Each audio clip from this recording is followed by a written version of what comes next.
lying. Ito ang current situation namin as far as our performance is concerned. Pero, ano pa yung desire namin? Ano ang gusto namin? We want a participatory development planning process.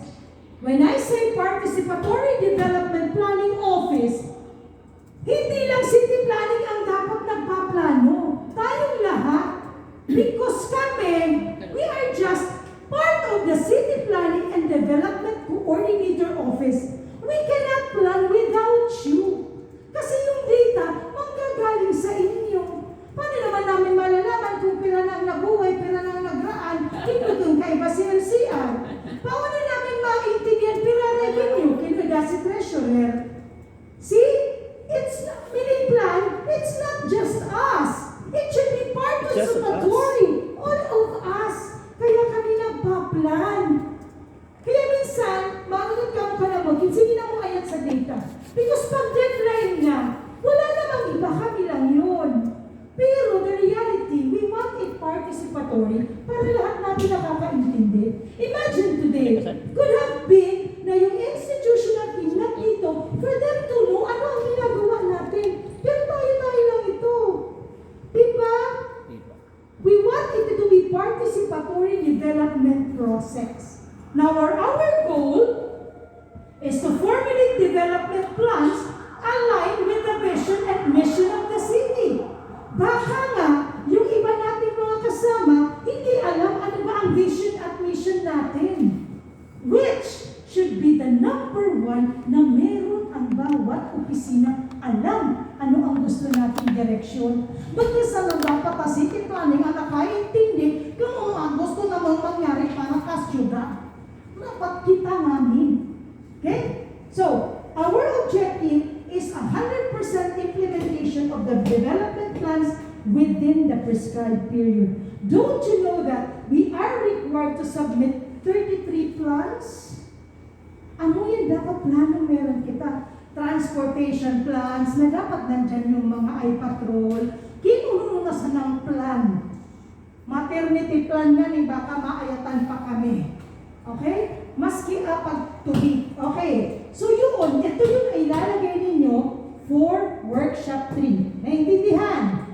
Now, we have an existing executive legislative agenda crafted by your department heads at Marisol Hotel in 2019. Pwede ninyong gamitin yun. Okay? Meron po niya na copy. Next. So, ito yung performance. For workshop 4, the capacity matrix, dito sa capacity matrix, sabi na so 6 pillars na sinasabi ko. At to performance, adi, uno ang kapasidad, kakanatong sektor, kakanatong institusyon, para maabot ang gusto natin. So with this, we have 6 pillars. Ano-anong pillars yun? Structure, sunod, Miss Ansing, structure, competencies, enabling policies, knowledge and learning, management system, knowledge and learning, and leadership. So, siguro bago natin i-present ang W4, i-define muna natin ano yung pagsasabi ni ma'am na mga pilar-pilaran, buka din butterfly, uno ni mga pilaran din. Presentation 4, David. Okay. When you say pillar, capacity pillars, next. Gustong sabihin ka, next, David.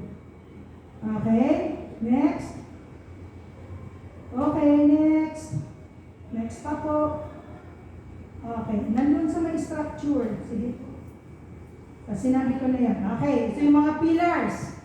Okay, next. Next. Next. Okay, ito yung mga pillars na sinasabi ko kanina ha. Structure. Amo yan, tangaling makagimo kita kaling dakaling building adi. Tangaling makusog kita, ago kita kaling ilimagi. Okay, next. When you say structure, ano ang nakapaloob sa structure? Next, Ansing.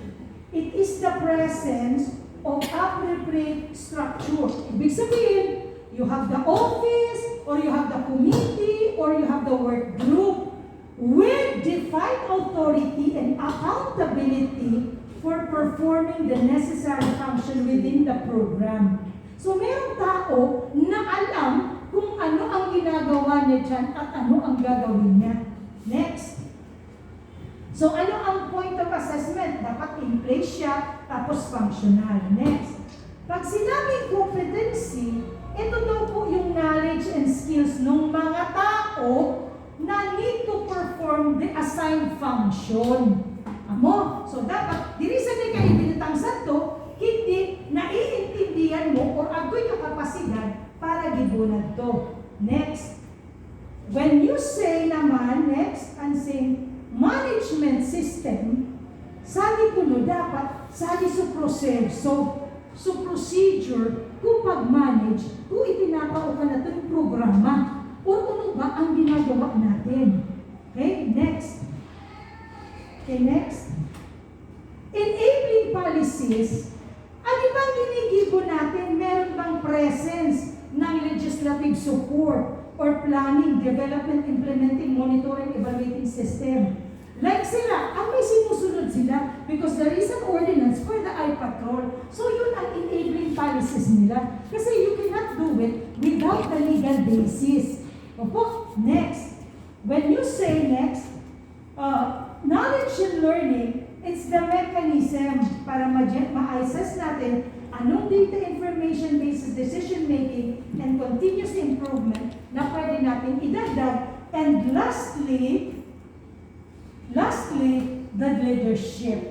Kasi hindi mabubuo yung anim na pilar kinsanipon, may galong-galuan, kinausan, udasan, di na nakatindag. Amo na ba ito kanang? Dapat itong inom, laradon to tamaning bakong suosat na pikil sa ito kago. So, defining the vision.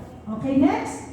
So, yun ang magiging composition ng ating workshop 4. Next, Miss Ansing po. Okay, so ang gagamitin natin kanina, sabi ko, the capacity change matrix. Next, Miss Ansing, capacity change matrix. So, paano nyo ito gagawin? Ganito yon. Gusto nyo makita yung sample ng ginawa ng planning? Para when you go through it, your own, alam nyo kung paano. Okay? So, ganito po yun. Dire-diretso ko na. Sige, next. Okay. As we identify our causal loop, under structure, we could say, nasa city planning, meron kaming inadequate competent manpower.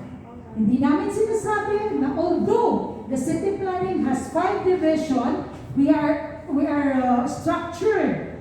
Pero with the demand and the bulk of the services na binabato at gusto ipagawa sa amin, we could really say that we have an inadequate or meaning kulang competent manpower. So, ano ang gusto namin mangyari for that? Miss Ansing sa akin. For that is for us to hire additional permanent employees or staff for a more effective and productive department. Yun ang gusto namin gawin. Paano namin yan gagawin? For a creation, funding, and hiring of personnel. What else para ma-address namin ang inadequate competent manpower? Creation of a technical working group. Bakit namin kailangan mag-create ng technical working group? Creation of an interdepartmental working group with specific delineation and compliance of functions and responsibilities. Kasi if you would know, the planning office, we have this one division, we call it sectoral coordinator. Kasi we consider the 5 sector of a formal planning development. We have the social sector, the institutional, the environmental, the economic, and the institutional sector. So, 5 sektor po ang kinakaptan na mo na dapat naiintindihan na mo. Under social, sino ba ang nakapasok dyan? Na andyan si DSWD, si Health, si DepEd, and Health. Social services pasok doon. Okay? So, next. Under competencies, sabi namin, we have an administrative reforms and process innovations. How are we going to do that? continuous education and skills acquired.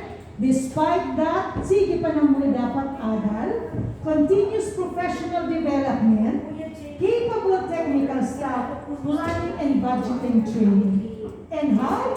Attend various workshops, attend conventions, capability buildings, and mandatory trainings. Because minsan pabago-bago ang mga mandatory requirements natin, nagbabago ng nagbabago, so we need to update. Kailangan natin mag-attend ng mga trainings. Okay, next.